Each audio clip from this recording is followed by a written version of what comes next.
What's up, horror fans? Today we're diving into the Redwood Massacre movies. Two indie slasher films dripping with blood, gore, and, well, questionable decisions. Do these films deserve a spot in your horror collection, or should they be left in the woods to rot?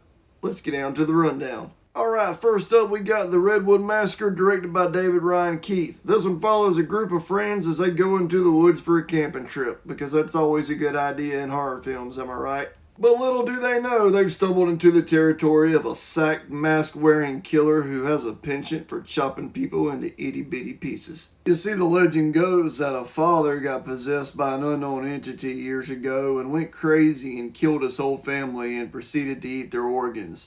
But whenever they went to look for his son's body in the grave that he had dug for him, he was nowhere to be found. Is this the Redwood Killer? Now let's talk about the pros and the cons. The pros, well, naturally, the practical effects are that of every gorehound's dreams, especially for the limited budget that they had. The killer's look is creepy as hell, he's imposing, he's intimidating. It's like Friday the 13th meets the town that dreaded sundown with that burlap sack on his face. I really enjoyed the cinematography for this film as well. There's a lot of beautiful shots of the countryside and you just really can't take your eyes off of it. The movie moves pretty fast. There is no short supply of carnage here. If you're looking for nasty gore, body parts, organs, severed limbs, you'll find that here.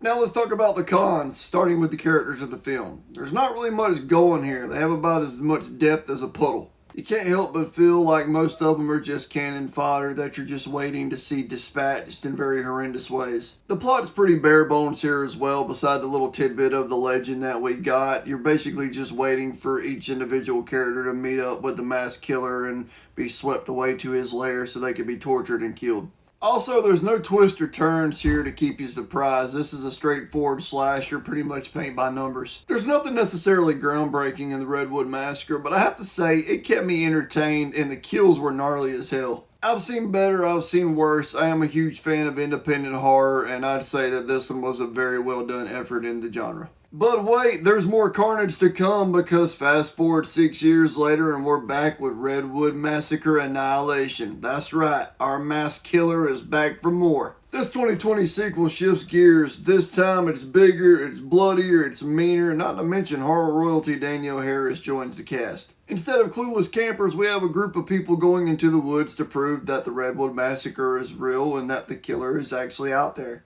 Which we know in these situations is a dumb idea. They head to the murder site, guns in hand, armed to the teeth, looking for answers, and surprise, surprise, they find out that our masked killer is very much still doing what he does best, ripping people to shreds. Now here's where this slasher kind of stands out more than the original. It's more action horror, even though there is a good bit more story. It seems like it's a more polished film. You get more weapons, more fights, and a more organized storyline. But does it make it a good film? Well, let's talk pros and cons. Pros. Danielle Harris, her presence alone is enough to watch the movie. The production values are stepped up here. I feel like they had a little bit of a bigger budget to work with, so you have even better cinematography and the lighting's a lot better as well. It does take a little bit for it to get ramped up, but whenever it does, the action's a lot faster and the kills are a lot meaner.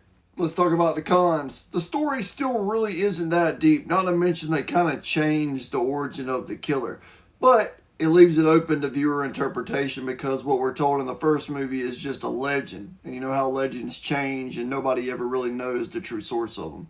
Also, while the kills still feel the same intensity, they don't feel quite as creative as the first film. And it also still leans pretty hard on the slasher tropes and cliches. I also wanted to see more from a character Max in this film. He's actually a serial killer, and I wanted to see him and like the burlap killer have a face-off. That was kind of underwhelming. I also expected more from the muscle guy in the movie who was supposed to be the security with all the guns and stuff.